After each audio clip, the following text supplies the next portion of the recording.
se retrouve pour une nouvelle vidéo, donc j'espère que tu vas bien. C'est la partie 2 de mon interdit, les faux cheveux. Pourquoi? Parce que je me disais qu'en fait il manquait une partie à cette vidéo et je voudrais introduire le prophétique et vraiment lier le maquillage, les faux cheveux, le prophétique, parce que en fait il y a un combat spirituel auquel on fait face, c'est le monde des esprits. Et le monde des esprits, en fait, il est implémenté, on va dire, il est encouragé par certaines choses qui se font sur la Terre, certaines pratiques, et c'est de ça que j'aimerais venir parler, parce que moi, ça m'avait impacté quand j'étais dans le monde, et je vais vous raconter du coup un peu comment le Saint-Esprit m'a transformée, comment il m'a changé, comment j'ai été transformée par lui, et comment après j'ai été enseignée aussi sur ces choses-là, parce que le Seigneur peut te parler, maintenant il envoie aussi des personnes, amen, pour te confirmer ce que tu ressens, surtout quand tu es débutant ou débutante dans la foi. Donc voilà, c'est un peu de ça qu'on va parler aujourd'hui. Donc c'est parti. Ok. Donc du coup, dès que je me suis convertie, en fait, il y a des choses dont j'ai pris confiance. Direct, j'ai été dégoûtée, comme je l'avais dit, des faux cheveux et même du maquillage. Ce qui veut dire que dès le début, en fait, j'ai commencé à m'éloigner vraiment drastiquement des tenues sexy, des choses qui étaient trop révélateurs. Et je me suis plus réfugiée dans la pudeur, etc. Ce qui a fait qu'en fait, j'ai pris conscience directement de certaines valeurs morales, on va dire certaines valeurs du Seigneur. Parce que, par exemple, la femme, selon Proverbe 31, c'est une femme qui est respectueuse, qui est humble, qui est soumise, qui est obéissante envers le Seigneur ou envers son mari. Et c'est des choses vraiment qu'on doit revenir, vers lesquelles on doit revenir. Donc, ce que le Seigneur a fait, c'est qu'il m'a vraiment perturbée, je pourrais dire. Parce qu'il y a eu un moment où je portais plus certains vêtements. Après, finalement, j'étais revenue à porter certains vêtements. Je veux venir là parler des jupes. J'avais complètement arrêté les pantalons. Donc, j'avais fait une nouvelle garde-robe. Après, j'avais remis les pantalons. Parce qu'en fait, on voyait des vidéos comme ça sur le net. Et on se disait, qu'est-ce qui se passe en fait? Apparemment, c'est pas de Dieu, c'est un truc d'homme, etc. Donc, ça, c'est vraiment venu influencer la foi. Et moi-même, je me disais que voilà, vu que j'avais l'habitude de porter certains types de pantalons qui étaient un peu moulants et tout, bon, je me suis dit que voilà, ça pouvait quand même être plus pudique si j'évitais les pantalons du coup. En réalité, là n'est pas la clé. Et aussi, concernant le maquillage du coup, ce qui s'est passé, c'est que j'ai tout jeté. Je me rappelle, j'étais dans la rue, j'ai jeté une partie, mais il y a certains maquillages que j'ai donné comme ça à des jeunes filles. Après vous me direz, si c'est pas bien pour toi, pourquoi tu le donnes aux autres? Moi j'avais senti la conviction que c'était pas bien, ça voulait pas dire que le monde entier n'en portait pas quoi. Donc du coup je me suis dit que je vais les... Je pense, non, j'avais jeté les maquillages tout en entier. Maintenant je me rappelle très bien, j'ai enfermé dans un sac plastique, j'ai mis dans une poubelle. J'avais tout jeté comme ça, je me rappelle très bien. Il y avait des Fenty, enfin des... comment on appelle ça encore? J'ai oublié le nom. Huda, voilà. Huda Beauty. J'avais jeté toutes ces choses-là, toutes ces marques. Mais il me restait des parfums. Et là, c'est des parfums en fait, que j'ai donnés à des jeunes filles, je me rappelle, dans le quartier. Et du coup, elles l'ont pris tout de suite. Elles étaient contentes. Ah, merci madame, etc. Donc voilà. J'ai donné tout ça. Pourquoi? Parce qu'il y avait beaucoup de vidéos qui circulaient comme quoi, voilà, il y avait un impact spirituel. Et ça, je veux venir vraiment développer ce point-là. Oui, les choses qu'on utilise, les choses qui concernent la beauté, que ça soit maquillage, cheveux, vêtements, oui, ça a un impact spirituel. Et justement, on doit faire attention. Et moi, ce qui est bizarre, c'est que le Saint-Esprit me mettait vraiment à cœur, il me pointait en fait que ces choses-là, c'était pas bien. Je comprenais pas pourquoi. Parce que comme je vous ai dit, il y a un moment où j'ai tout arrêté, mais il y a un moment où j'ai repris parce que je me suis dit que en fait c'est le cœur qui compte. Donc oui, je peux être totalement radicale et tout jeter, mais d'un côté, pourquoi ne pas être pudique? La pudeur, ça veut pas dire tout arrêter, ça veut dire faire les choses, mais pas dans l'excès. On est d'accord. Donc un peu de maquillage, un pantalon qui est normal, qui est pas vulgaire ou quoi. Voilà, ça fait pas de mal. Mais c'est vrai que du coup, le Seigneur venait me pointer des choses, surtout les faux cheveux, j'ai arrêté pour de bon, hein. J'ai cet interdit-là, comme vous l'avez vu dans la vidéo, mais par rapport au maquillage, c'est vrai que j'étais un peu perdue, quoi. J'étais un peu perdue parce que, en fait, il me pointait, le Saint-Esprit, des choses qui étaient pas bien. Et je me disais, mais pourquoi je me sens comme ça, pourquoi je me sens comme ça quand je mets du maquillage? Qu'est-ce qui va pas, en fait, avec moi? Je comprenais pas. Je voyais que c'était pas finalement un péché, vu que ce qui souillait le corps, l'âme, etc., c'était vraiment notre vie en général. C'était pas ce qu'on pouvait juste poser comme ça sur notre visage, et surtout qu'on pouvait rincer après avec du savon. Donc c'est vrai que j'étais, à chaque fois le Saint-Esprit me pointait, mais pourquoi tu fais ça? Pourquoi tu mets ça? Pourquoi tu fais ça? Et j'allais devenir folle parce que la voix de Dieu, je l'entendais en permanence, en permanence. Vraiment, dès le début de ma foi, le Seigneur a commencé à me parler.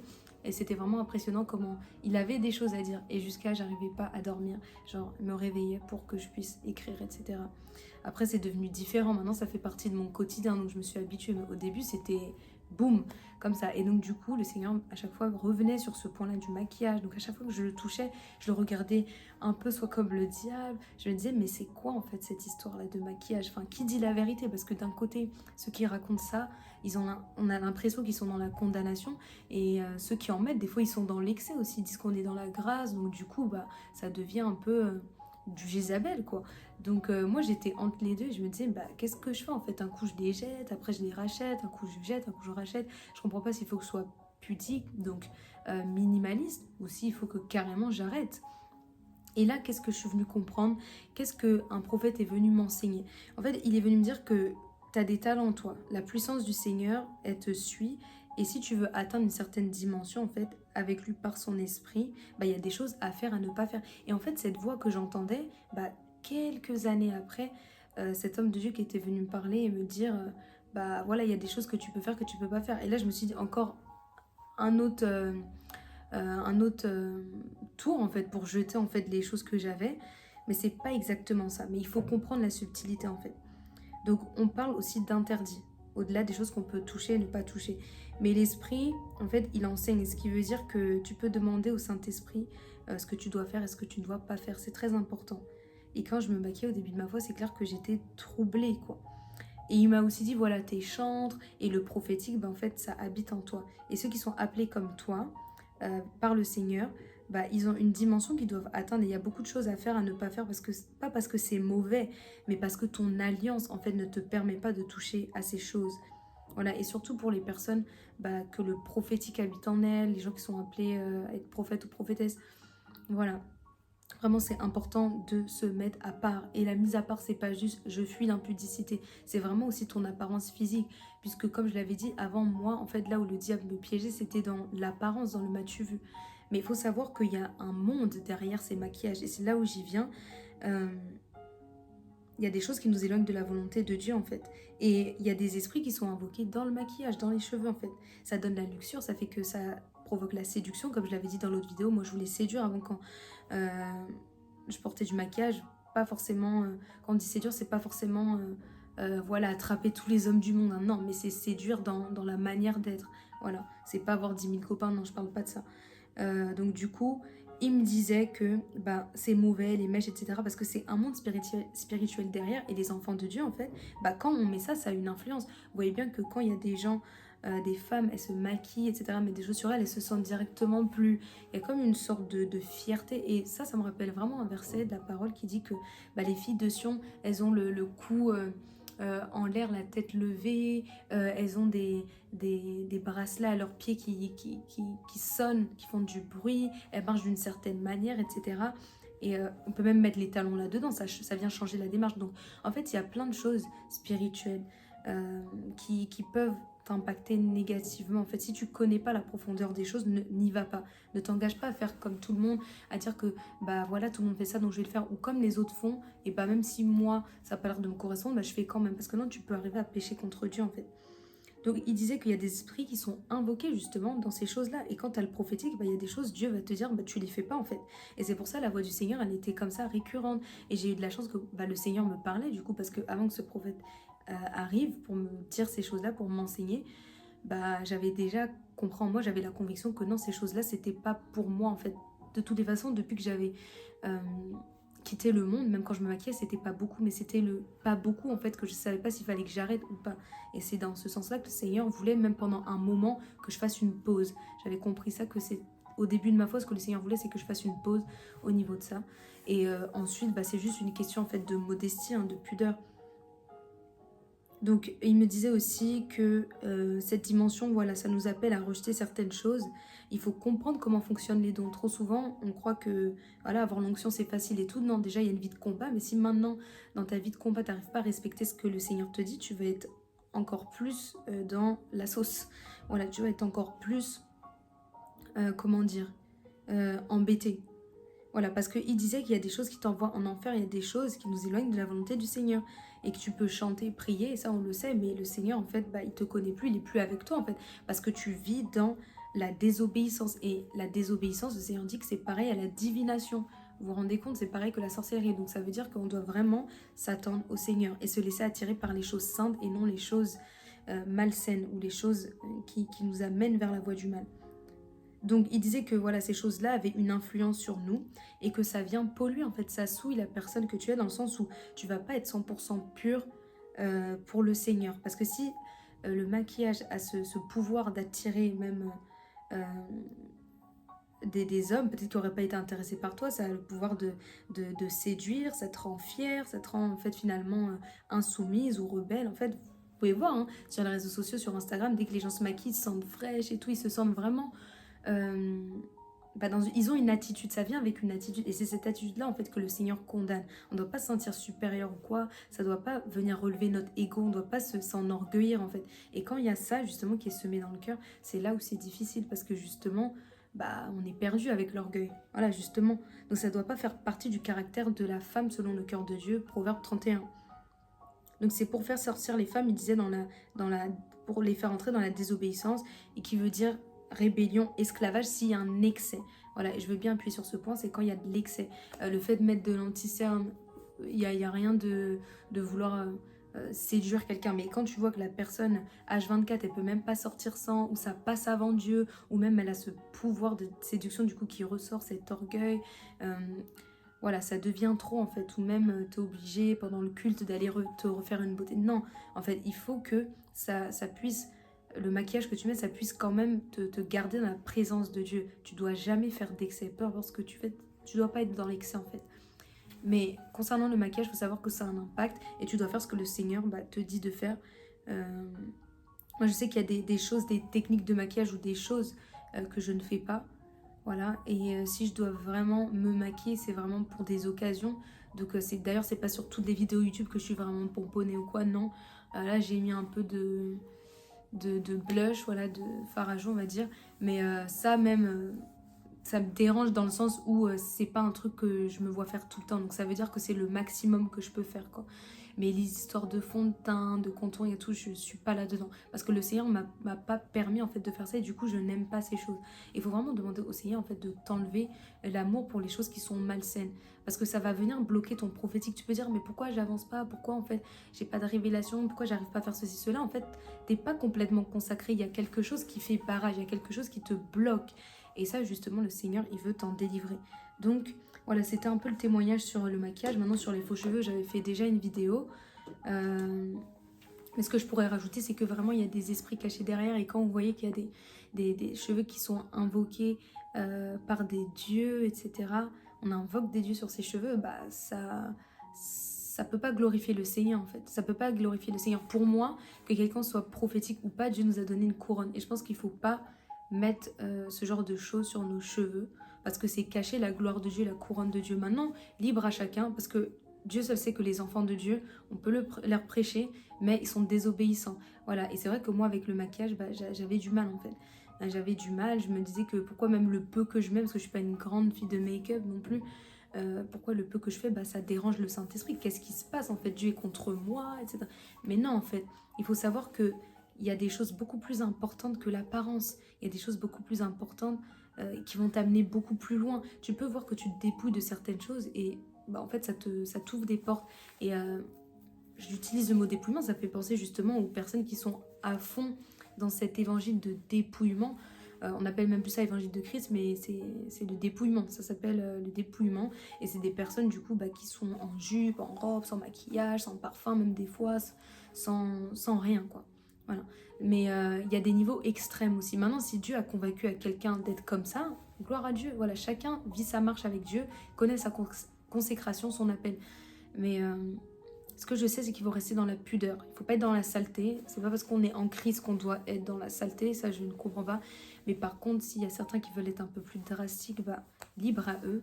Mais en tout cas, en tant qu'enfant de Dieu, vraiment, et personne appelée au prophétique, tu dois faire attention à ce que tu fais parce que tu peux t'égarer. Les gens pourront te louer, te dire « Ah oui, ce que tu fais, c'est top et tout. » Mais si toi, tu n'es pas en accord avec la volonté de Dieu, qu'est-ce qui va se passer pour toi à la fin? En fait, tu devras rendre des comptes par rapport à ça. Et Dieu rendra chacun selon ses œuvres. Et même pour la nourriture, donc je fais un peu la suite de la vidéo sur la nourriture, de manière très brève. Je comprenais pas non plus le fait que j'avais pas le droit de manger certaines choses. En fait, ça, je viendrai en parler beaucoup plus dans une autre vidéo qui va venir. Mais c'est vrai que des fois, on peut ne pas comprendre en fait pourquoi Dieu veut pas qu'on fasse ça. Mais c'est pas que Dieu te déteste ou s'il te met des interdits, c'est que justement, il y a des grandes choses qui sont réservées pour toi et tu dois combattre l'ennemi. Et tu peux pas faire les choses que l'ennemi veut que tu fasses. Tu dois faire les choses que Dieu veut que tu fasses. Donc c'est pour ça en fait que le Seigneur nous met à part et qu'il nous consacre. C'est tout simplement pour nous donner vraiment une efficacité dans la prière. Peut-être t'es appelé, je sais pas moi, guerre des malades, mais comment tu vas être complètement puissant si toi tu te consacres pas, t'es pas dans le jeûne, t'es pas dans la prière, en plus tu rajoutes des trucs sur toi, etc. qui... Non. On voit bien même que si on va faire un jeûne, on va pas être là à se pomponner, non, ça sert à rien. En fait, ces choses-là, il faut se dire que c'est des choses qui sont éphémères et qui ne peuvent pas en fait apporter la lucidité. Ça vient même aveugler la personne. Moi, ça m'avait aveuglé dans le monde. Et on voit même aujourd'hui les stars et même certaines personnes du gospel, j'en suis sûre, qui ont recours à la chirurgie esthétique. Certains s'en cachent pas, certains le disent, certains ils parlent entre les lignes, mais on sait que certains, même s'ils avaient l'occasion avec plus de moyens, ils feraient directement la chirurgie esthétique. Donc vraiment, ces paroles-là, c'est pour encourager quelqu'un à suivre le chemin tout tracé de Dieu, à pas te compromettre. Si Dieu ne t'a dit ne touche pas à ceci ou cela, n'y touche pas. Si Dieu veut pas que tu boives de l'alcool, bah non, bois pas. C'est pas parce que la Bible a dit que Timothée, il avait besoin de ça pour ses intestins, pour guérir, ou que Jésus avait transformé l'eau en vin et qu'il en buvait. Et que il y avait aussi le fait que il faut pas être ivrogne, mais du coup, le fait d'être normal et suffisant. Mais si toi, c'est pas ce que Dieu t'a dit, ne le fais pas. On voyait qu'il y avait Jean-Baptiste, il était consacré dans son appel, il pouvait pas boire d'alcool. Depuis le sein de sa mère, il était consacré. Maintenant, on voit que Jésus, fils de Dieu, etc., lui, il buvait, il mangeait, voilà. Donc chacun, en fonction de son appel, a des obligations, a des droits et des devoirs. Et c'est ces choses-là que tu dois connaître en Christ. Mais sache que pour le prophétique, tu auras forcément pas mal d'interdits, pas mal de trucs à pas faire parce que justement, on va pas toucher, parce que justement, tu dois débloquer en fait. Tu dois débloquer le camp de l'ennemi. Voilà, tu dois vraiment détruire le camp de l'ennemi. Et tu peux pas venir avec des choses du monde, tu peux pas venir avec tes propres pensées, avec ta propre mentalité, tu dois venir avec la force du Seigneur. Mais si maintenant tu rajoutes des choses à cette force du Seigneur, la force du Seigneur, elle pourra pas être complète. Donc vraiment, voilà, moi je vous encourage à vous sanctifier, à vous préparer au retour de Jésus, à vous mettre à part et à écouter ce qu'il vous dit de faire, parce que vraiment, le Seigneur se tient à la porte et il saura nous rendre compte à chacun et il demandera beaucoup plus à ses serviteurs et ses servantes. Donc voilà, on va prier à la fin pour que vous puissiez vraiment recevoir, être captivé par ce message parce que c'est vraiment la parole de Dieu. Ce qu'il m'a dit à moi, je sais qu'il l'a dit à d'autres personnes et je sais que ça pourra encourager certaines personnes qui étaient peut-être perdues entre la radicalité de certaines branches chrétiennes et l'hyper-grâce et la extra-tolérance de certaines dénominations.